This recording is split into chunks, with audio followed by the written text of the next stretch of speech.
তো মা সরস্বতীর আজকে পশ্চিমবঙ্গে মা কালীর স্থান হচ্ছে ওই পিজন ভ্যানে, আর মা সরস্বতীর স্থান হচ্ছে ফুটপাতে। এই স্কুলে সরস্বতী পুজো চালু করে দেখাবো, কোনো মায়ের লালের ক্ষমতা হবে না এই স্কুলে সরস্বতী পুজো বন্ধ করার। আজকে বর্তমান পরিস্থিতিতে দাঁড়িয়ে ওই পারে যেমন ইউনুস মোল্লার নেতৃত্বে হিন্দু নিধন যজ্ঞ চলছে, একই রকম ভাবে এখানে মমতাজ বেগমের নেতৃত্বে এর আগে কালী ঠাকুরকে প্রিজন ভ্যানে তুলেছে। আজকে সারা ভারতবর্ষ দেখলো যে আজকে স্কুল থেকে সরস্বতী ঠাকুরকে পুলিশ এসে বাইরে বার করে দিচ্ছেন। আজকে পশ্চিমবঙ্গের পরিস্থিতি এমন জায়গায় গেছে, আজকে আপনারা দেখলেন এই স্কুলে আমরা সরস্বতী পুজো ছাত্রছাত্রীরা এসছে, অভিভাবকরা এসছে, প্রচুর হিন্দু ছাত্র পড়ে, স্কুলে সরস্বতী পুজো করতে গেল। আজকে পুলিশ প্রশাসন, জেহাদি পুলিশ প্রশাসন, মমতা বন্দ্যোপাধ্যায় লুঙ্গি বাহিনী পুলিশ প্রশাসন এসে স্কুল থেকে সরস্বতী ঠাকুরকে বার করে ফেলে দিলেন এবং সেই সরস্বতী ঠাকুরকে নিয়ে আমরা বাধ্য হচ্ছি আজকে ফুটপাতে দাঁড়িয়ে পুজো করতে। আজকে বর্তমান পরিস্থিতিতে দাঁড়িয়ে ওই পারে যেমন ইউনুস মোল্লার নেতৃত্বে হিন্দু নিধন যজ্ঞ চলছে, একই রকমভাবে এখানে মমতাজ বেগমের নেতৃত্বে এর আগে কালী ঠাকুরকে প্রিজন ভ্যানে তুলেছে। আজকে সারা ভারতবর্ষ দেখলো যে আজকে স্কুল থেকে সরস্বতী ঠাকুরকে পুলিশ এসে বাইরে বার করে দিচ্ছেন। সেই জায়গায় দাঁড়িয়ে পশ্চিমবঙ্গ আমরাও এখানে দাঁড়িয়ে কথা দিচ্ছি যে আজকের দিনে দাঁড়িয়ে হয়তো আমরা বাধ্য হচ্ছি ফুটপাতে মা সরস্বতীকে রেখে, আমাদের মন চাইছে না, কষ্ট হচ্ছে। আজকে ছাত্রছাত্রীরা ফুটপাতে বসে অঞ্জলি দেবে পাশে স্কুল থাকতে। আগামী দিনের ক্ষেত্রে দাঁড়িয়ে এই স্কুলেই সরস্বতী পুজো হবে, সেদিনও আর পশ্চিমবঙ্গে বেশি দিন দেরি নেই। শিক্ষা প্রতিষ্ঠান থেকে দেবী সরস্বতীকে বাইরে বার করে দেওয়া হলো। এই রাজ্যের কাজই তো এইটা। আজকে যেই প্রশাসন পড়াশুনো মা সরস্বতীর পুজো করে, প্রত্যেক বছর পুজো করে, পড়াশুনো করে আজকে চাকরি করছে, যে পেনটাতে লিখছে সেটাও মা সরস্বতীর দয়ায়। আজকে সেই মা সরস্বতীকে সেই পুলিশ প্রশাসন, কতটা লজ্জাজনক বিষয়, সেই পুলিশ প্রশাসন এই স্কুলের ভেতরে ঠাকুর ঢোকাতে দিল না, ঠাকুরটা স্কুলের ভেতর থেকে বের করে ফুটপাতে বের করে দিল, বলছে ফুটপাতে পুজো হোক।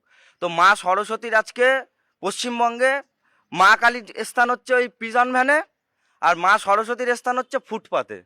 তো আজকে এখানে যে বাচ্চারা ছিল, ছোট ছোট বাচ্চারা তো আর স্কুলে প্রোটেস্ট করতে পারবে না, তো সেই বিষয়ে এসেছিলাম, বাচ্চারাও এসেছিল। তো আজকে পশ্চিমবঙ্গের যেই পরিস্থিতি খুবই ভয়াবহ এবং খারাপ।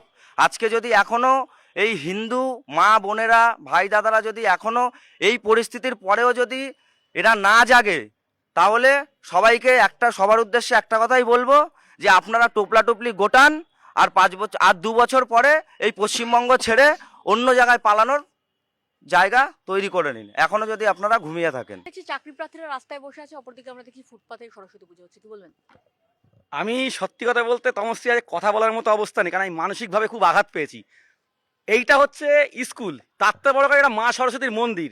রাস্তায় রাস্তায় শিব মন্দির দেখেন, হনুমান মন্দির দেখেন, শনি মন্দির দেখেন, সব দেবতার মন্দির দেখেন, কিন্তু মা সরস্বতীর মন্দির কিন্তু দেখেন না। মা সরস্বতীর মন্দির হচ্ছে স্কুল, কলেজ, বিদ্যালয়। দুঃখের কথা, আজ মা সরস্বতীর পুজো তার মন্দিরে না হয়ে দেখেন রাস্তায় ফুটপাতে হচ্ছে। কত বড় লজ্জা! এ হচ্ছে মোগল শাসন চলছে মানে পশ্চিমবঙ্গে, আর ময়নাহাটে মানে ঔরঙ্গজেবের আইন চলছে, মোগল শাসন চলছে।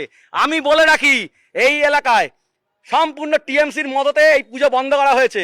আমিও বলে রাখি, গভর্নমেন্ট যেদিনকে পাল্টাবে, পশ্চিমবঙ্গে যেদিনকে বিজেপি সরকার তৈরি হবে অথবা ভারত হিন্দু রাষ্ট্র হবে, এই স্কুলে সরস্বতী পুজো চালু করে দেখাবো, কোনো মায়ের লালের ক্ষমতা হবে না এই স্কুলে সরস্বতী পুজো বন্ধ করার। আমি পরিষ্কার বলেছিলাম আমরা এখানে হিন্দু মুসলমান সবাই মিলে পুজোটা করব, তারপরেও কেন সরস্বতী পুজো হলো না, এই কথা আমি প্রশাসনকে বলতে চাই। মা কালী প্রিজন ভ্যানে উঠেছে, ঠিক অনুরূপভাবে আমরা দেখলাম এই মমতাজ বেগমের নেতৃত্বে এই দলদাস চটিচাটা পুলিশ আমাদের মা সরস্বতীকে বিদ্যার মন্দির থেকে বার করে নিয়ে গিয়ে ফুটপাতে রেখে দিয়েছে এবং আমরা ফুটপাতেই পুজো করছি। তো অতএব এই মমতার রাজত্বে যে প্রশাসন চলছে এবং যে মোল্লাতন্ত্র এই রাজ্যে চলছে, তা পশ্চিমবঙ্গের প্রত্যেকটা মানুষ দেখছে। শুধু সাধারণ মানুষের কাছে একটাই বার্তা দেওয়ার, এখনো পর্যন্ত সজাগ হন, সচেতন হন। যদি সজাগ না হন, আজও যদি সনাতনীরা, হিন্দুরা ঘুমিয়ে থাকে, তাহলে পশ্চিমবঙ্গ আগামী দিনে পশ্চিম বাংলাদেশ হয়ে যাবে, আর বেশি দিনের অপেক্ষা নেই। আর পুলিশ প্রশাসনকে একটা কথাই বলবো যে যতদিন মমতাজ বেগম এ রাজ্যে আছে আপনারা এই ধরনের কার্যকলাপ করুন, কিন্তু যদি মমতাজ বেগমের পরিবর্তে কোনো এক যোগী আদিত্যনাথের সরকার এখানে প্রতিষ্ঠিত হয়, তাহলে আপনাদের যারা যারা এই কাজের সাথে যুক্ত থাকছেন, নাম লিপিবদ্ধ থাকছে, আপনাদেরকে কিন্তু সুন্দরবনের বাগপাড়া দিতে আমরা পাঠাবো।